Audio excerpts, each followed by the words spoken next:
Empresas comerciales, empresas importadoras. Y el día de hoy quiero agradecer al Club Sigo por nuevamente brindarme la oportunidad de compartir con ustedes esas interesantes charlas de las cuales aprendemos muchísimo. Espero que sea de gran utilidad para ustedes y le puedan sacar el máximo provecho. Entonces vamos a hablar el día de hoy sobre los ingresos, gastos y anticipos bajo las normas internacionales. Entonces vamos a empezar con los ingresos. Vamos a definir qué es un ingreso. Un ingreso lo vamos a definir como un incremento en el patrimonio producido, bien por incrementos del activo, decrementos en el pasivo o por la combinación de ambos y que no tienen relación con los aportes de los socios. El decreto 2649 que tanto conocemos nosotros no incluye tácitamente las ganancias como un ingreso, pero de manera indirecta al considerar que estas ganancias generan un incremento en el patrimonio que las obtiene, ¿cierto? En el estatuto tributario, lo miramos, por su parte amplía la definición del ingreso a las entradas de recursos en dinero y en especie de actividades ordinarias, de las actividades tradicionales, como ganancias extraordinarias dentro de un periodo gradable para todos los efectos en Colombia. Entonces, vamos a revisar el ingreso bajo un enfoque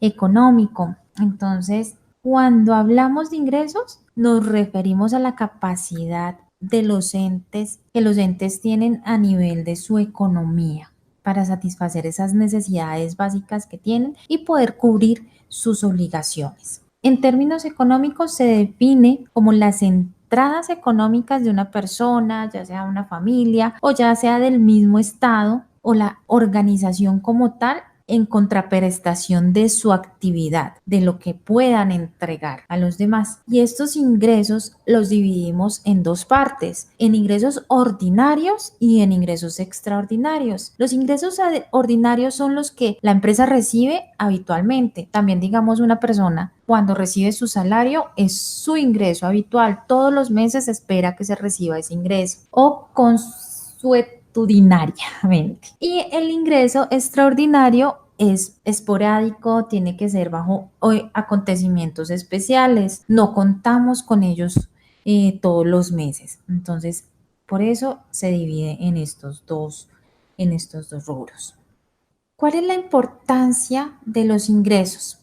Prácticamente se radica en que miden la calidad de vida, la capacidad del consumo. Con base a ese ingreso se pueden satisfacer necesidades y es un indicador fundamental en la implementación de políticas económicas. Maximiza esa utilidad, esos ingresos. Nosotros con los ingresos podemos maximizar la utilidad y reducir costos. Entonces ahí los ingresos van más allá de un registro contable. Los ingresos, hay un derecho de reclamar esos ingresos. Su incidencia llega hasta ser un indicador fundamental en la implementación de las políticas económicas, tanto a nivel empresarial como a nivel personal y hasta nivel del Estado. Vamos a mirar la utilidad en un enfoque contable. Esta utilidad es la forma de evaluar el desempeño en una unidad de negocios a lo largo de un periodo. Se define como el incremento de la riqueza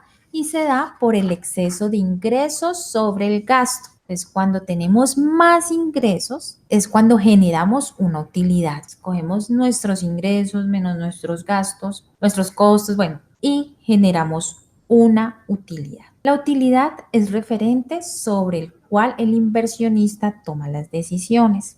Tomar una decisión de inversión o de negocio amerita la confianza plena en los datos obtenidos para analizar y determinar si es viable o no esa inversión. Se espera que la información que tenemos permita conocer y proyectar resultados de las operaciones realizadas por la entidad informante, ¿no es cierto? Es decir, que da las pautas necesarias para poder crear expectativas respecto a los resultados futuros. Los ingresos pueden ser variables también. No solo se refiere a una entrada de efectivo, sino estos ingresos están relacionados con el incremento de los activos a causa de la venta de un bien o a la prestación también de un servicio puede ser. Generalmente las empresas suelen reconocer los ingresos en el periodo de la venta. Sin embargo, hay ciertos casos en que los ingresos se pueden reconocer antes o se pueden reconocer después de esta misma con el fin de mostrar una realidad acorde a la situación de la empresa. Pues eso no significa que se vea afectada la confiabilidad de la información, claro está. Vamos a mirar los principios de esos ingresos. Entonces aquí hay 3 principios o factores que se deben tener en cuenta en el reconocimiento de los ingresos. Está el ciclo operacional, es el tiempo que la sociedad utiliza en los diferentes procesos a realizar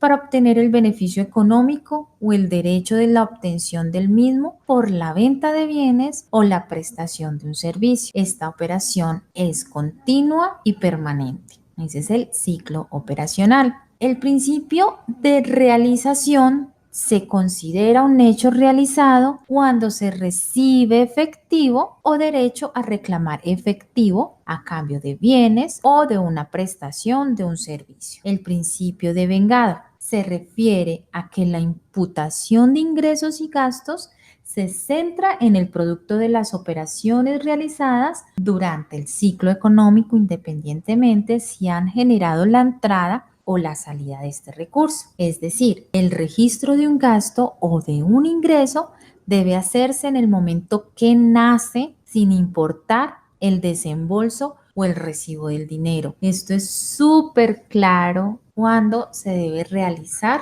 ya sea mi ingreso o mi gasto, en el periodo que nace, sin importar si me deben o si yo en el periodo que nace se debe registrar tanto mi ingreso como mi gasto. Ahora vamos a hablar un poco del enfoque contable, tributario y de las NIF. En este tema se va a poner en paralelo las 3 normas que de pronto nos interesan o vemos un poco de variación en cuanto al decreto 2649 en nuestro estatuto tributario y en las normas internacionales de contabilidad.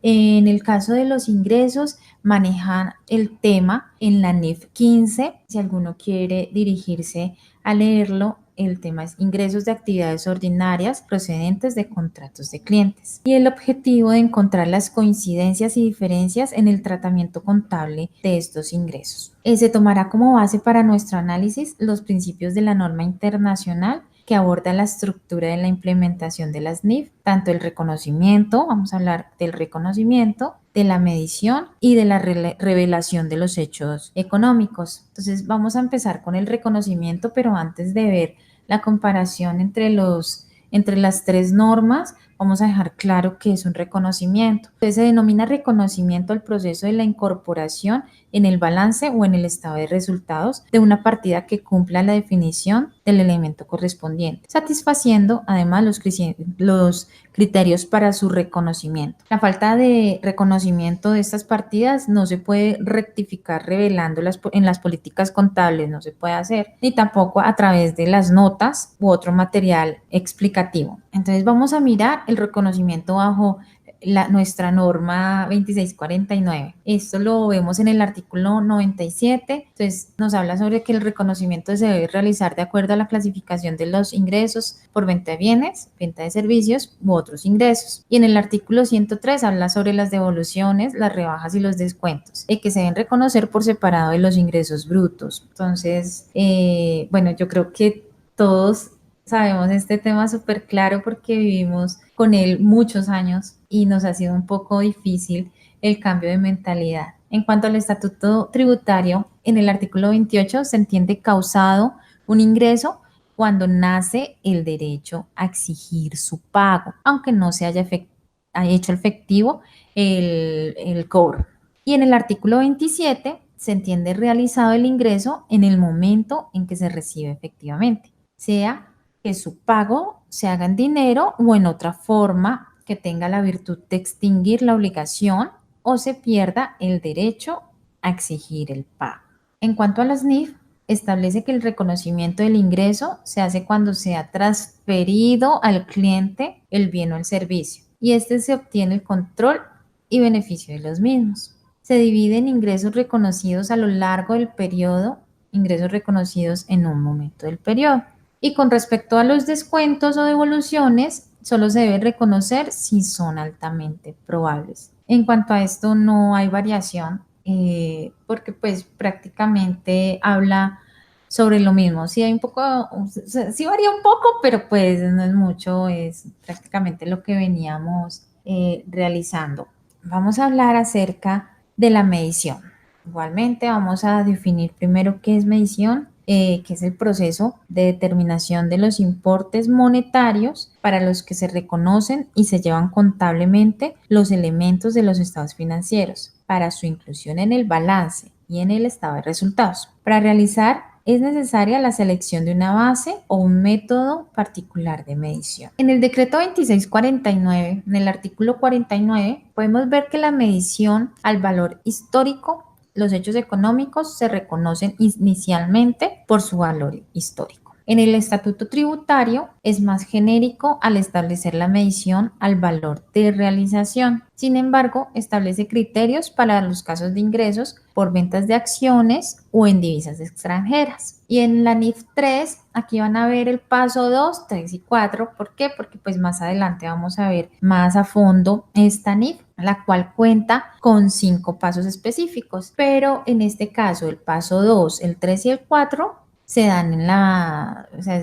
hablan sobre la medición. Entonces, por eso son los únicos pasos que coloco acá. En el paso 2 se deben identificar las obligaciones diferenciadas dentro del contrato para luego imputar el valor del ingreso de la forma esperada. En el paso 3 se debe determinar el precio de la transacción y en el paso 4 se debe distribuir el precio de la transacción entre las obligaciones del contrato. En la NIF 15 nos lleva a ser un poco más organizados y nos enseña cómo debemos medir estos ingresos. Entonces, como hablábamos en la definición, es necesario tener una base o un método particular de medición, pues la NIF nos da ese método para seguir. En cuanto a la revelación, ¿qué es una revelación? Es la información relevante que debe darse a conocer a los usuarios de la información financiera para la toma de decisiones. Las características cualitativas y las restricciones de la información financiera, situaciones que afecten el negocio en marcha, entre otros. Esas son las revelaciones. El decreto 2649 nos habla sobre, bueno, en el artículo 115 indica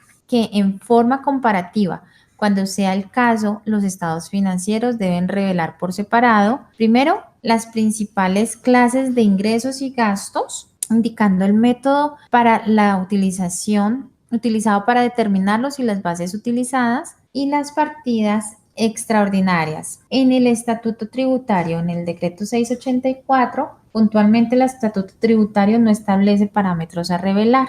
En cuanto a los ingresos, define su clasificación y determina su tratamiento fiscal, el cual debe detallarse cuando sea requerido por el ente fiscalizador. Y las NIF habla acerca de la información de contratos con los clientes, acerca del juicio usado, acerca de las obligaciones de desempeño, la conciliación del saldo del contrato, desagregación de ingresos ordinarios, información acerca de los contratos para obtener o cumplir un contrato y la aplicación de las soluciones prácticas. Esto lo vamos a desglosar más adelante. Entonces ahí empezamos con nuestra NIF 15. Las etapas de la aplicación, la NIF 15 nos habla acerca de los ingresos. Las etapas de la aplicación o el tratamiento de los ingresos según la NIF 15 se divide en 5 pasos. El primer paso es identificar el o los contratos con el cliente.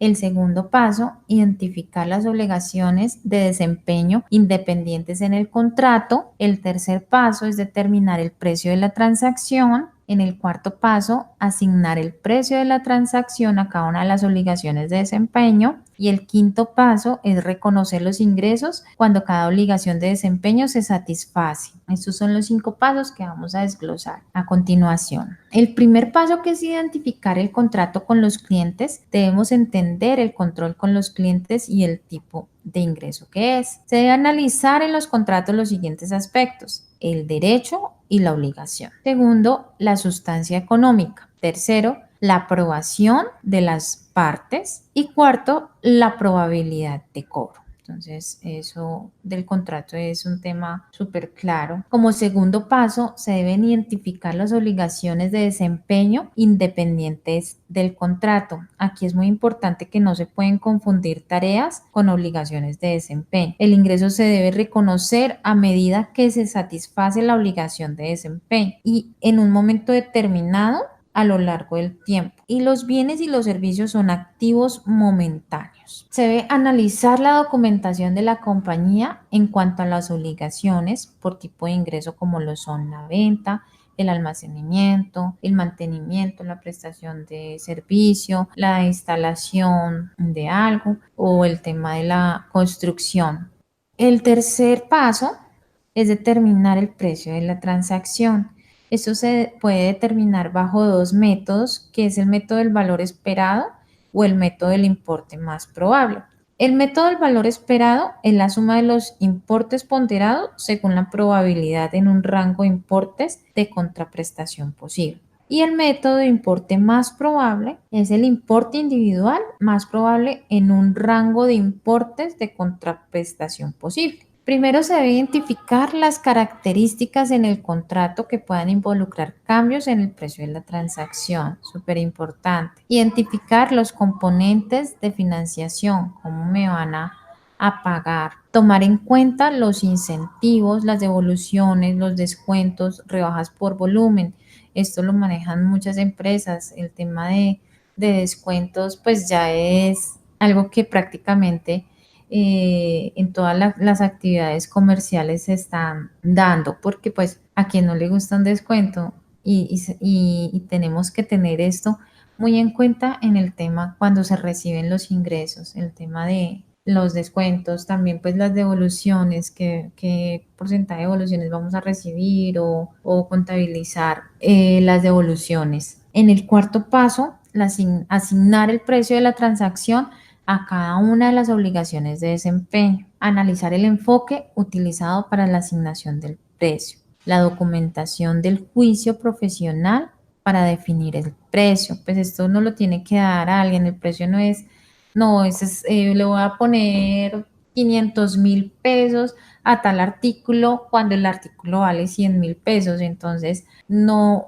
se puede hacer así, se tiene que hacer un avalúo, un estudio de mercado en cuánto está este bien, si es usado, si es nuevo, en cuánto me lo está vendiendo la competencia. Entonces, de acuerdo a eso, se tiene que hacer un estudio y este precio lo debe definir una persona profesional en el campo. Ejemplos de bienes y servicios similares y márgenes estimados, pues lo que estábamos hablando. En el campo de la tecnología, digamos, hay muchos distribuidores tecnológicos, los cuales las diferentes marcas venden sus productos, pero pues ellos tienen que competir entre ellos, así el mismo precio se los estén dando a unos o a los otros. ¿Qué pasa? Digamos, en estas compañías tecnológicas, las mismas matrices que les venden los productos pueden dar incentivos a unos distribuidores y a los otros no, en cuanto a un producto, pero al otro le pueden dar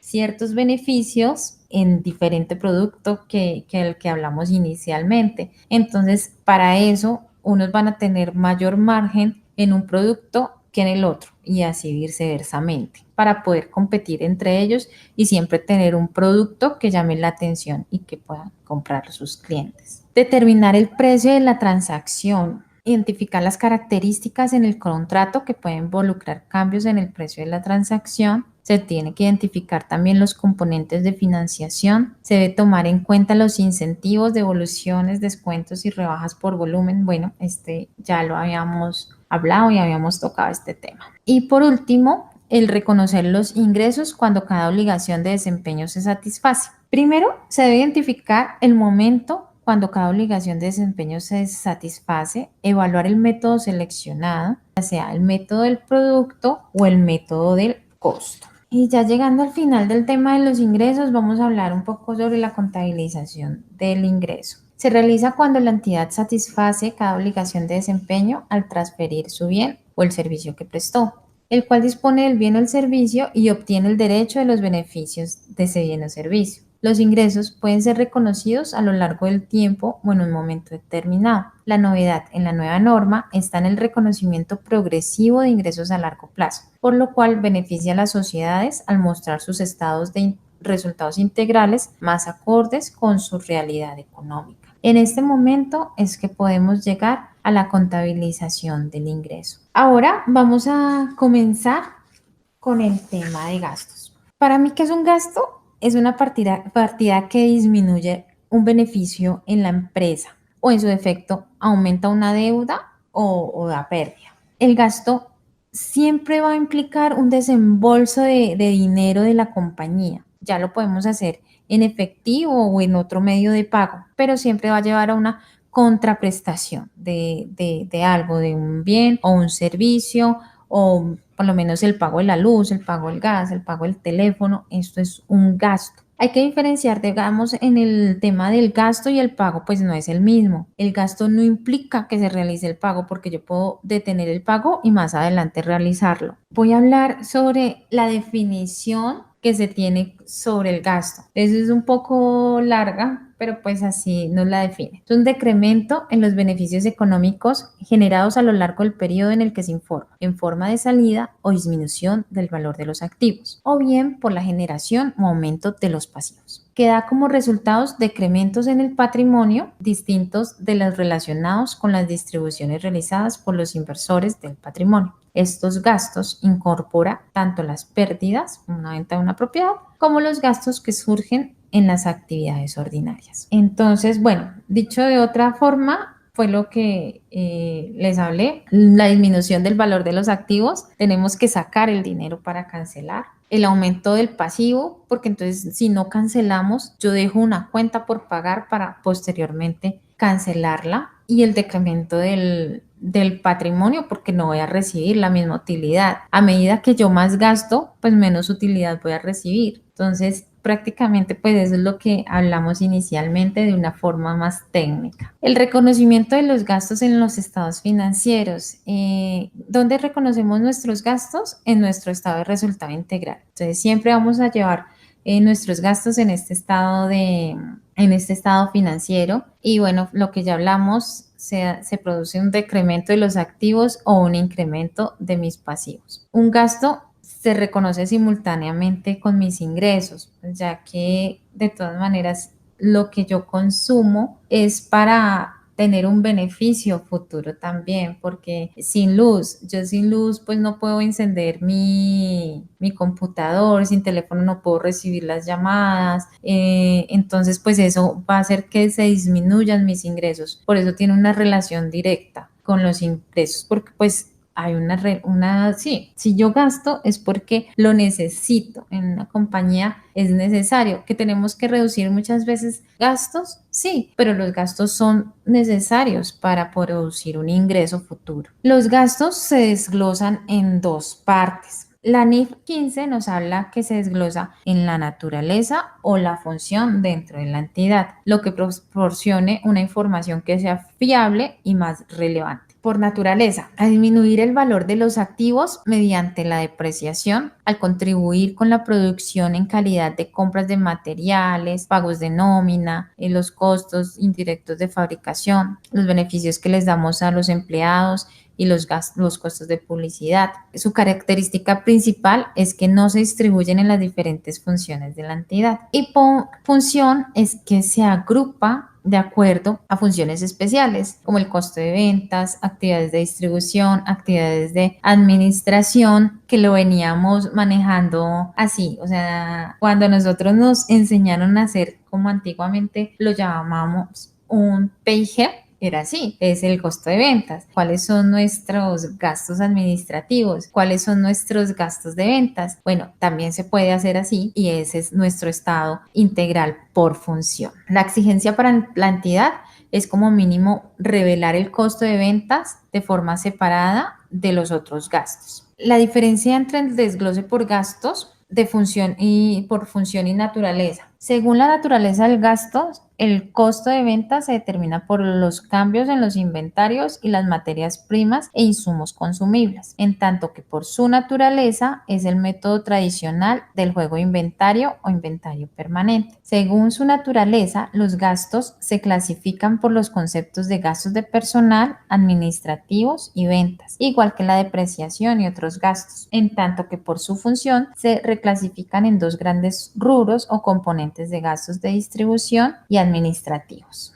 Que vamos a dar un ejemplito de cómo se presentan los costos y gastos según su naturaleza. Entonces vemos, aquí es un estado de ingresos, un resultado en donde está el año 2017 y el 2018. Aquí vemos que están los ingresos, cambios en los inventarios, entonces ahí nos dicen, bueno, en el 2017 hay un rubro de 2.400 menos 3.400, la diferencia es 1.000. Los cambios de los inventarios en el 2018, 3.400 menos 3.000 igual 400. Las materias primas consumibles, los gastos de personal de administración, los gastos de personal de ventas, los gastos de depreciación y los otros gastos. En cambio, en el de función no vemos el tema que nos colocan acá de los cambios en los inventarios. Esto está todo dentro del costo de ventas. Acá no. Entonces acá separan los cambios de los inventarios de las materias primas y consumibles utilizados.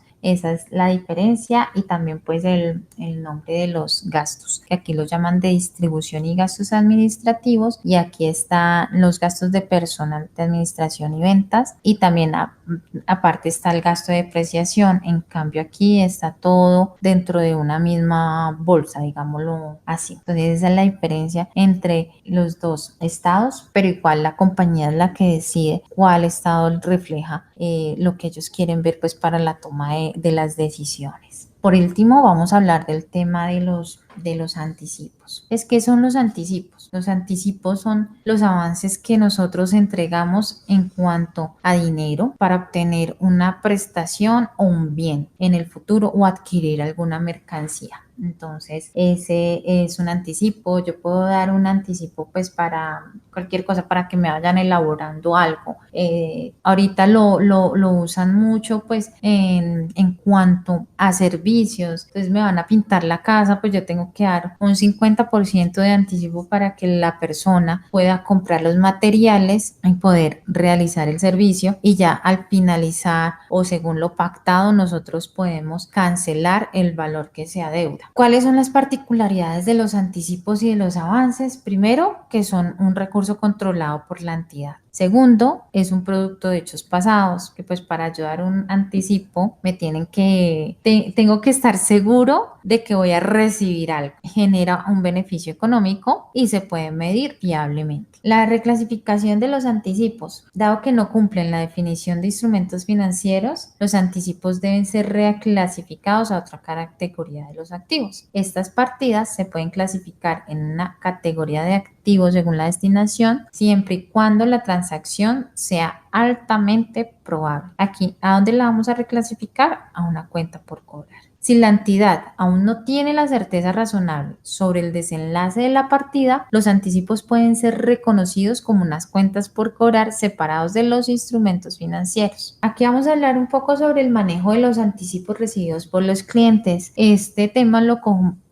cogí de una consulta que le hicieron al Consejo de la Contaduría Pública, la consulta la 2016-511, en donde preguntaban sobre el manejo de los anticipos recibidos a terceros. Entonces, ahí contestaron que son registros como ingresos diferidos mientras la relación correlativa no haya sido cumplida. No se puede reconocer como un pasivo financiero debido a que la deuda se liquida con la entrega del bien o del servicio y no con la entrega del dinero. Como el dinero fue recibido, lo que se tiene es una obligación. Un pasivo se reconoce como un ingreso diferido. Entonces, esto es en cuanto a mis clientes. Si mi cliente me anticipa algo para que yo elabore X o Y producto, hasta que yo no se lo entregue, no va a ser un ingreso, o eso es una obligación, porque puede suceder cualquier cosa y le tengo que devolver mi dinero. Entonces eso es una obligación más no es una, digamos en este caso no sería una cuenta por cobrar, porque pues yo no le puedo cobrar a mi cliente. La cuenta por cobrar es en el caso de los proveedores. Es aquí lo vamos a llevar como un ingreso diferido. En cuanto al anticipo de proveedores, no es un inventario ni propiedad, planta y equipo, es una cuenta por cobrar. Esto también lo hallé de varias normas en cuanto, digamos, según la ley 1480 del 2011, se establece la responsabilidad que si no cumple con lo pactado, se devolverá el dinero. Esto es hablando comercialmente, porque esta ley es a nivel comercial. En cuanto a las NIF plenas, en la NIC 1, parágrafo 78, literal B, menciona la palabra anticipos y se encuentra también como las cuentas por cobrar. En la taxonomía 8100 también hablan sobre los anticipos que se deben llevar a las cuentas por cobrar. Y pues no es un inventario porque no cumple con los elementos del inventario ni una propiedad, planta y equipo. En cuanto al anticipo de proveedores, es una cuenta por pagar, por cobrar. Y en cuanto a mis clientes, el anticipo que me hagan mis clientes es una obligación que debo registrar.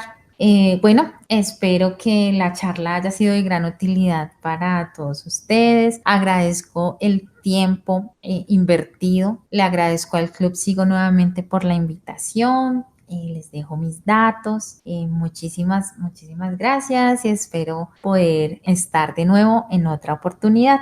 Mil gracias.